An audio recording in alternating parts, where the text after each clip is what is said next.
Welcome to all. I am Satheesh Kumar. ഇന്നിപ്പോൾ നമുക്ക് trigonometric identities നമ്മൾ കുറച്ച് മുമ്പൊക്കെ പഠിച്ചിട്ടുണ്ട്. അതിൻ്റെ പുതിയൊരു കുറച്ചുകൂടെ ബാലൻസ് ഉള്ള, അതായത് കോട്ട് തീറ്റ, കൊസീക് തീറ്റ, ടാൻ തീറ്റ ഇവ തമ്മിലുള്ള റിലേഷൻ വെച്ചുള്ള ഐഡൻറ്റിറ്റീസ് ഒന്ന് പഠിക്കാം. ഓക്കെ, നമുക്ക് നേരെ ചാപ്റ്ററിലേക്ക് പോവാം. അപ്പോൾ നമ്മൾ പഠിക്കുന്നതിൽ പുതിയൊരു ഐഡൻറ്റിറ്റിയാണ് 1 + tan square theta = sec square തീറ്റ.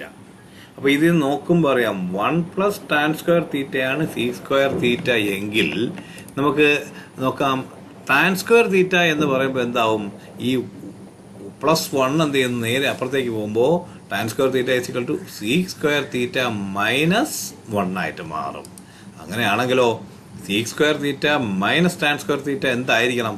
അതായത് ഈ 1 + tan സ്ക്വയർ തീറ്റയിൽ നിന്നും 1 അപ്പുറത്തേക്കും sec സ്ക്വയർ ഇപ്പുറത്തേക്കും വരികയാണെങ്കിൽ കോമൺ ആയിട്ട് അങ്ങോട്ടും ഇങ്ങോട്ടും മാറുമ്പോൾ ഒരു മൈനസ് വരുമെങ്കിലും sec square theta -tan square theta എന്ന് പറയുന്നത്, അല്ലെങ്കിൽ ഈ tan സ്ക്വയർ തീറ്റ നേരെ അപ്പുറത്തേക്ക് കൊണ്ടുപോകുന്നു. അപ്പോൾ sec square theta -tan square theta = 1 എന്ന് കിട്ടും. അത് വെച്ച് നോക്കുകയാണെങ്കിൽ, ആ ഇത്രയും ഇക്വേഷൻ വെച്ച് നോക്കുകയാണെങ്കിൽ ഇനി നമുക്ക് നോക്കാൻ പറ്റുന്നത് a² - b² =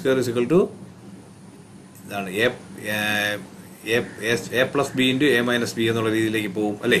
അല്ലെങ്കിൽ ഇപ്പോൾ നോക്കാം നമുക്ക്, അങ്ങനെയാണെങ്കിൽ അത് വെച്ചാണെങ്കിൽ നമുക്ക് √1 + tan സ്ക്വയർ തീറ്റയാണ് എന്തായിരിക്കും sec സ്ക്വയർ തീറ്റ എന്ന് പറയുന്നത്. അപ്പോൾ ഇനി അതേ ഇക്വേഷനിൽ നമ്മൾ ഒന്നുകൂടെ ഒന്ന് റിവേർട്ട് ചെയ്ത് കഴിഞ്ഞാൽ അങ്ങനെ tan തീറ്റ = √sec സ്ക്വയർ തീറ്റ -1 എന്ന് കിട്ടും. ഓക്കെ, ഇനി നമുക്ക് കോട്ട് തീറ്റയിലേക്ക് പോകാം. Coat square theta +1 = 1 + tan square theta = sec square തീറ്റ ആണെങ്കിൽ ആ sec സ്ക്വയർ തീറ്റയുടെ ഓപ്പോസിറ്റാണ് കൊസീക് സ്ക്വയർ തീറ്റ. അപ്പോൾ cot square theta +1 = cosec square theta. അപ്പോൾ അത് വെച്ച് നമ്മൾ വീണ്ടും അടുത്ത സ്റ്റെപ്പിലേക്ക് വരുന്നു. അങ്ങനെയാണെങ്കിൽ ആ കൊസീക് തീറ്റയെ നമ്മൾ മാറ്റുമ്പോൾ കൊസീക് സ്ക്വയർ എന്നുള്ളത് അതിൻ്റെ റൂട്ടിലേക്ക് എടുത്ത് കൊസീക് തീറ്റ ആയി കഴിഞ്ഞാൽ 1 + coat square theta √1 + coat square theta. അപ്പോൾ നമുക്ക് ഒന്നുകൂടെ നോക്കാം.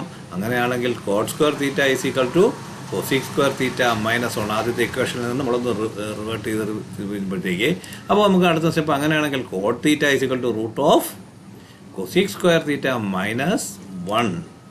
ലാസ്റ്റ് വണ്ണോ പത്താമത്തത് cosec square theta -cot square theta = 1.